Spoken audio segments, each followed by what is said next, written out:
आचार्य 180 समय सागर जी महामुनिराज की, मुनिवर श्री 108 ऋषभ सागर जी, अभिनंदन सागर जी, उत्कर्ष सागर जी महामुनिराजों की।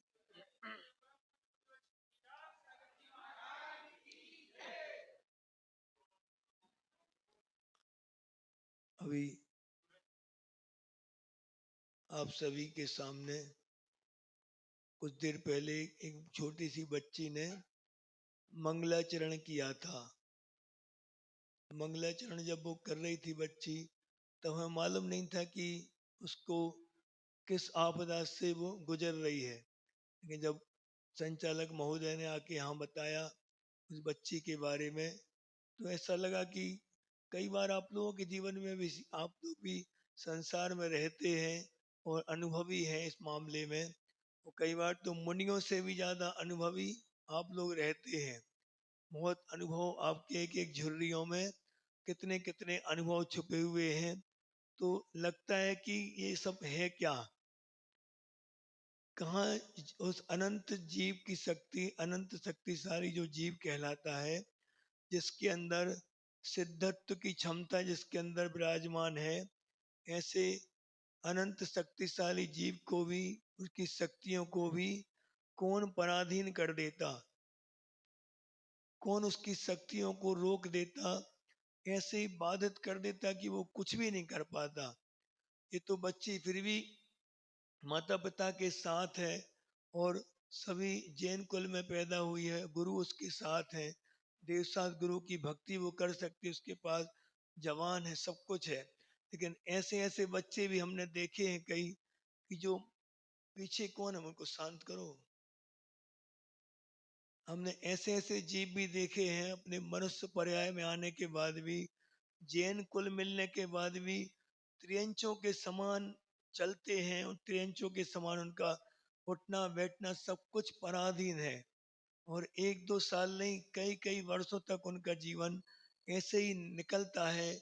तो लगता है कि ये सब कहाँ से क्या किया होगा इन ऐसे जीवों ने, कि ऐसी उनकी आपदा का सामना इनको करना पड़ रहा है।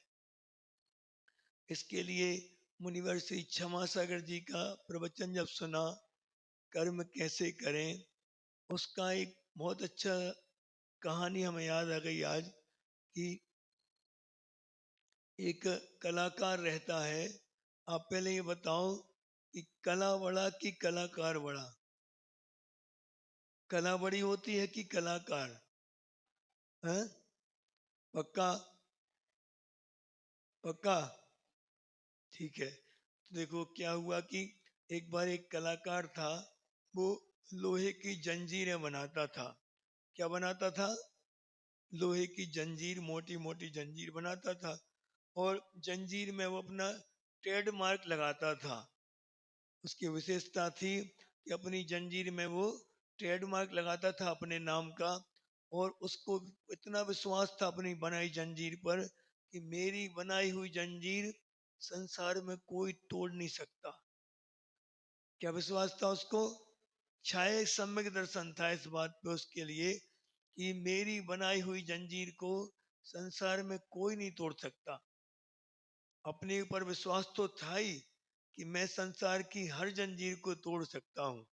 लेकिन इससे भी ज्यादा विश्वास किस पे था उसको? कि मेरी बनाई हुई जंजीर को कोई नहीं तोड़ सकता। अब हुआ क्या, एक बार ऐसा कर्म कौदय आया कि वो व्यक्ति, जो कलाकार जो था, वो चोरी के आरोप में और जेल में बंद होना पड़ा उसको। और बहुत बड़ी सजा हुई उसके लिए, क्योंकि बड़ी चोरी थी। तो उम्र कैद की सजा उसको हुई। और जब उसको जंजीरों में जकड़ के पूरा नक से सिक तक और शहर के बीच से उसको ले जाया जा रहा था जब जेल खाने में, उसी समय एक साधु महात्मा की दृष्टि उसके ऊपर पड़ी, उस व्यक्ति के ऊपर। तो देखा कि पूरा जंजीरों से जकड़ा हुआ है वो व्यक्ति, फिर भी कितनी मुस्कान उसके चेहरे पर है, कितना तेज है इसके चेहरे पर। जरूर ये कोई, या तो कोई पागल है, या फिर बहुत पहुंचा हुआ कोई व्यक्ति है ये, इससे मिलना चाहिए चल के। तो वो पीछे पीछे उसके जाने लगे, साधु महात्मा थे। पीछे जाते हुए जब उन्होंने देखा पीछे जाकर कि वो अब जेल में उसको बंद किया गया, और जेल में जाके जब उससे मिलने जाते हैं वो, तो मिल के आते तो वो क्या बहुत मुस्कुरा रहा था, हंस रहा था। तो साधु ने पूछा कि आप इतनी बड़ी सजा आपको सुनाई गई है और पूरे जंजीरों से आप जकड़े हुए हिल भी नहीं पा रहे, फिर भी मुस्कुरा रहे हो आप। 20 साल की सजा तुम्हें मिली है, इतनी बड़ी सजा, कैसे जीवन कटेगा, तुम्हें कोई चिंता नहीं लगती? वो इतना मुस्कुरा रहा था। उसने क्या बोला, उसका उत्तर सुनने लायक था। उसने बोला कि मुझे 2 मिनट लगेंगे, चुटकी बजाते ही मैं इस जंजीर को तोड़ दूंगा, क्योंकि संसार में ऐसी कोई जंजीर नहीं बनी जिसको मैं तोड़ ना सकूं। तो इसलिए मैं इतना खुश हूं। जरा इन पहरेदारों को थोड़ा यहाँ वहाँ होने दो, मुझे 2 मिनट लगेंगे, मैं तुरंत जंजीर तोड़ के और निकल जाऊंगा कैद से। ऐसा उसका विश्वास था। अब जैसे ही साधु महात्मा जेल से बाहर गए, बाहर जैसे ही आए, खिड़की में से फिर उसी कैदी की जोर जोर से रोने की आवाज आने लगी, चिल्लाने लगा, रोने लगा वो। अब साधु महात्मा फिर चिंता होने लगी, क्या बात है, अभी तो हंस रहा था, मुस्कुरा रहा था। फिर से मिलने गए, पूछा क्या बात है, आप तो बोल रहे थे कि संसार में ऐसी कोई जंजीर नहीं बनी जिसको आप तोड़ ना सके, फिर क्या हो गया? तो उसने कहा, संसार में ऐसी कोई जंजीर नहीं जिसको मैं तोड़ ना सकूं, लेकिन ये देखो, उस जंजीर पे किसका ट्रेडमार्क था? उसी का। किसका था? उसी कलाकार की छाप लगी हुई थी उस जंजीर के ऊपर। तो उसने उसने क्या कहा, तो क्या हो गया, इसको भी तोड़ सकते तुम? नहीं तोड़ सकती, क्योंकि मुझे विश्वास है कि मैं संसार की हर जंजीर को तोड़ दूंगा, लेकिन मेरी बनाई हुई जंजीर को कोई नहीं तोड़ सकता। तो उस साधु ने उसको समझाया कि जंजीर किसने बनाई है, किसकी कला है ये? मेरी कला है। तो आप जब कलाकार हैं तो कला से क्यों डर रहे? आप ही ने तो इसको बनाया है।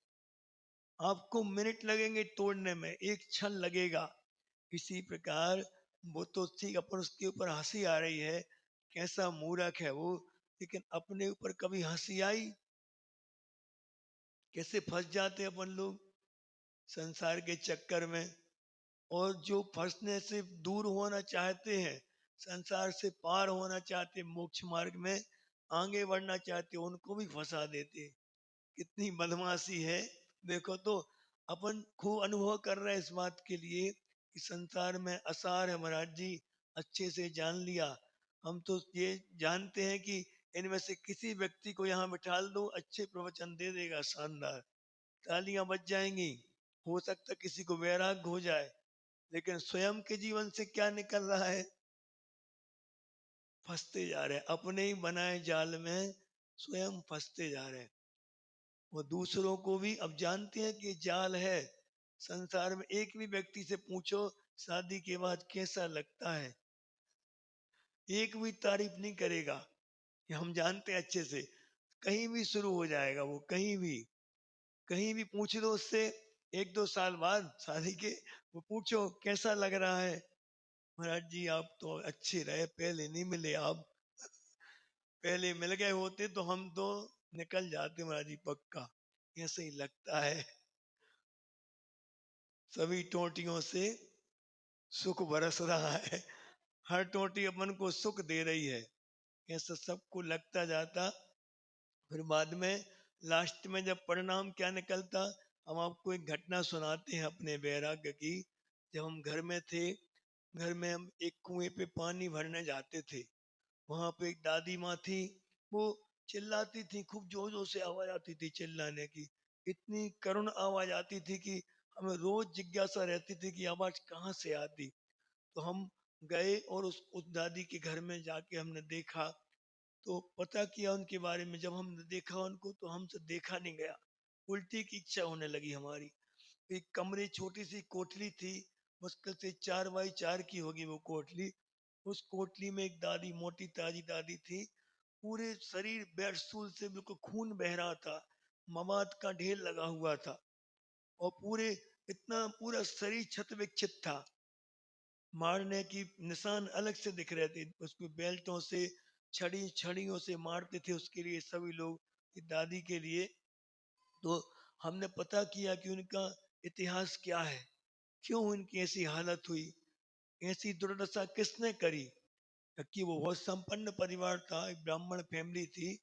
तो हमने पता किया, तो वहां पे एक घटना मालूम पड़ी। जैसे ही वो घटना मालूम पड़ी, हमने उसी समय तय कर लिया कि अब हम ग्रस्त अवस्था में तो नहीं जाएंगे, ये तो पक्का है। या तो ब्रह्मचर्य व्रत लेके रहेंगे आजीवन, या फिर साधु बन के अपना कल्याण करेंगे, हम गृहस्थ जीवन में नहीं जाएंगे। हुआ क्या था कि वो दादी जो थी, एक ऐसे अमीर परिवार में पैदा हुई जहाँ वैभव की कोई कमी नहीं थी। 7 भाइयों की इकलौती बहन थी वो, और सातों के सातों भाई इतना प्यार करते थे उनको।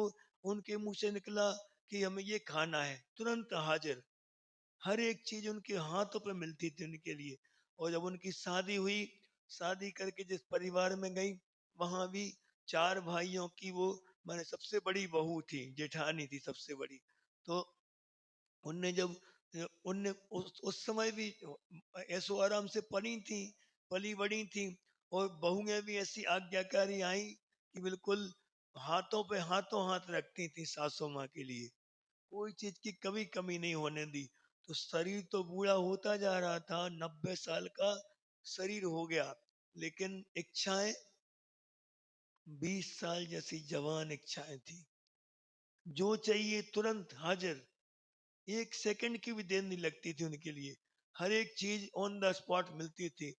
तो अब जब बीमार पड़ी, क्योंकि अब रोज रोज आप रबड़ी हलवा खाएंगे और ड्राई फ्रूट खाएंगे बुढ़ापे में भी, तो क्या होगा। अंदर तो जाता था, लेकिन बाहर आता नहीं था, प्रेशर बनता नहीं था, पचता ही नहीं था कुछ, ज्यों का त्यों सब उल्टी के द्वारा निकल जाता था। डॉक्टर ने मना कर दिया, इनको कुछ नहीं देना, सिर्फ मूंग की दाल का पानी, वो भी बिना नमक का। अब खाओ, रबड़ी हलवा खाने वाला कोई हो, जलेबी कचौड़ी समोसा सब खाना हो जिसको प्रति समय, उसको मूंग की दाल का पानी मिल जाए, वो भी बिना नमक का, जाएगा। 1 मिनट नहीं, तुरंत उल्टी करती और बहुओं को चिल्लाती, खाने नहीं देती, कहने दो खाने, मारती पीटती थी उनके लिए। अच्छी हट्टी कट्टी थी, मारती पीटती। अब जब तक मारने की दम थी, बहुओं के पीछे दौड़ने की, दौड़ी। पर जब हाथ पैर घुटना उठने सब जाम हो गए, दांत आंत सब गिर गए, अब अब बहुओं को मारती परेशान, बहुएं क्या करती, थाली लगाती और खिसका देती थी। तो वो गाली गलौज करती, खूब उल्टी सीधी बातें करती। तो फिर कब तक सुनेगा आदमी, कितने ही आज्ञाकारी बेटे हों आपके, 24 घंटे अगर आप उनको परेशान करने लगे, कोई नहीं होता इतना आज्ञाकारी। कहने के लिए हैं सब रिश्ते, जब तक सट रही है, जब तक आप उनके अनुकूल चल रहे हैं, तब तक सेवा शुश्रूषा सब करेंगे। जिस दिन आपने उनके प्रतिकूल बात करी, उनके मन की नहीं करी, तो बस खटकने लगते, फिर बुढ़ापा खटकने लगता। कहीं कहीं एमपी में, अब एमपी में तो लड़की वाले या लड़कियां लड़के देखने जाती हैं घरों में, हमें बताई थी घटना लोगों ने। तो वो क्या देखती, सबसे पहले सास ससुर की फोटो पे माला चढ़ी होगी, वहां हाँ बोलेंगी। आप सोच लो, ऐसी मानसिकता बनती जा रही बच्चियों की, अपनी समाज की, जैन समाज की। जबकि पहले ये होता था कि अगर वृद्ध कोई घर में है, तो बहुत बड़ा आशीर्वाद माना जाता था, बहुत बड़ी मांगलिक माना जाता था ये। लेकिन अब ये उल्टा हो गया। ठीक है, उनका जैसा कर्म होगा वो ले जाएगा वहां पे। तो फिर उनके दादी के लिए सबने परेशान होके और सांकरों से बांध के, रस्सों से बांध के एक कोठली में डाल दिया। अब रोज कोई खाना नहीं लाता था, एक टाइम दे दिया तो दे दिया, मुश्किल से 1 आध 2 दिन में कभी, बस उपवास करो। अब जीवन भर उपवास करे नहीं, कभी अभ्यास किया नहीं, रस त्याग का अभ्यास किया नहीं कि रस छोड़ के देखें, कभी कभी नमक का त्याग करके देखें, कभी मीठे का त्याग करके देखें, कभी एकासन करें। कभी ऊन उधर करें, कभी ध्यान में बैठे 24 घंटे, कभी अभ्यास नहीं किया तो क्या अचानक हो जाएगा सब कुछ? बुढ़ापे में करेंगे महाराज जी धर्म धर्म, अभी कहाँ, अभी उम्र नहीं, अभी तो हमारा सब कुछ सही है। तो ग- सब कुछ बिगड़ने का इंतजार करेंगे अपन क्या, कि अपना सब कुछ खराब हो जाएगा जब करेंगे, तब तो बैठे ही नहीं जाएगा। तो उन दादी से जमीन में डली रहती थी, बड़े बड़े पेड़ स्थूल हो गए, इतने बड़े बड़े मांस के लोथड़े कीड़े बिलबिलाते थे, इतने बड़े बड़े, हमने खुद अपनी आंखों से देखा। तो हमें लगा कि इच्छाओं को अगर नहीं रोका अपन ने जीवन भर, तो ये साधना ऐसा नहीं मानना कि हम एक 50 साल की बात करेंगे, नहीं। किसने देखा आज के समय में तो और विश्वास नहीं किसी का, 20-20 10-10 साल के बच्चों को अटैक आते हैं। अब क्या कहाँ से शुरुआत करेंगे? जो 80-80 साल के हो गए वो बहुत बड़े सौभाग्यशाली हैं, आज के पंचम काल में भी इतने बड़ी उम्र पाली जिनने, आगे मिलेगी कोई ठिकाना नहीं। इसलिए इच्छाओं को रोकते जाना। इच्छाओं को रोकना मतलब ये नहीं महाराज जी, हमारी इच्छा हो रही थी कि हम रोज क्लास पढ़े सुबह की, लेकिन हमने रोक लिया इच्छाओं को।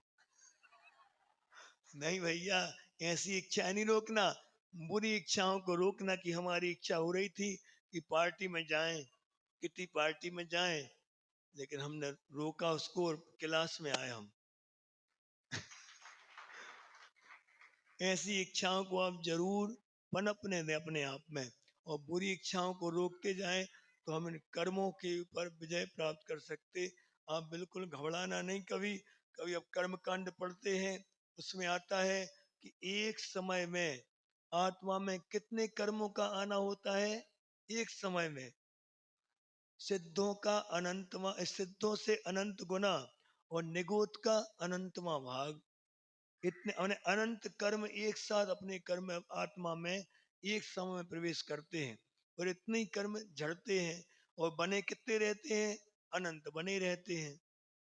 तो महाराज जी अनंत कर्मों को भोगने के लिए अनंत भाव चाहिए? नहीं। कौन कह रहा? हमारी खुद की रचना है, हम जब चाहें जब उसको डिस्ट्रॉय कर सकते हैं, हमारे ऊपर है। इसमें तो अपन स्वाधीन है। अगर एक कायोत्सर्ग करिए आप, अगर कायोत्सर्ग सच्चे मन से किया गया है, शरीर से 1 सेकंड के लिए भी आपने अगर ममत्व खत्म कर दिया, 1 सेकंड बोल रहे हैं हम, 1 सेकंड के लिए अपने शरीर से अगर कायोत्सर्ग करते करते भूल जाए हम किस दिशा में बैठे, किस आसन से बैठे, और कहाँ बैठे, सब भूल जाए, सिर्फ पंच परमेष्टि की ओर ध्यान चला जाए, बस अनंत जो कर्म बंधे हुए हैं उनके लौट के लौट हिस्सा एकदम भस्मीभूत हो जाएंगे। इतनी शक्ति आज भी अंदर अपने विद्यमान है, बस पहचानने की जरूरत है। और किनको देख के पहचाने अपनी अपनी शक्ति को? जो आपके सामने बैठे हैं, जिन्होंने इस मार्ग को अपनाया है कि कर्मों से ऊपर कैसे उठें, उनको देख देख के अपन अपने आप को ऐसा बनाते चले जाएं। तो फिर एक बहुत अच्छी छोटी सी घटना सुना के अपना अंत कर रहे कि एक क्या हुआ, एक छोटा सा बच्चा था शेर का, शेरनी से बिछड़ गया वो जंगल में, और जाते जाते एक गधों का, गधे के बच्चे चरने आते थे, गधों के बच्चों के साथ वो भी चरने लगा, और उसको भी वो घर चला गया उनके, पलने पुसने लगा, बड़ा हो गया। बड़ा होते होते अब जब शेर तो शेर होता, बड़ा हो गया, लेकिन उसको एहसास नहीं था कि हम कौन है। फिर बाद में एक बार क्या हुआ, देखा उसने, शेर, एक बहुत बड़ा शेर आया, उसने देखा ये शेर है, वो किसके साथ घूम रहा है? गधों के साथ।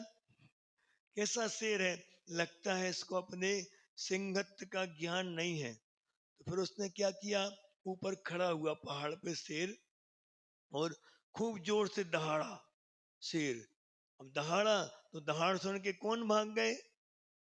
गधे थे, दुम दबा के भाग गए सब गधे। अब शेर का बच्चा वहीं खड़ा रहा, अरे ये कौन है दहाड़ रहा है? तो उसने जब अपना पानी में मुंह देखा, शेर ने, बच्चे ने देखा, ये तो हम इस जैसे लग रहे, हम कहाँ फंसे थे इनके बीच में। गधों के बीच में, ये तो बहुत शक्तिशाली है, हमारे अंदर भी शक्ति होगी फिर तो अनंत शक्ति। बस फिर गधों के साथ रहेगा क्या वो?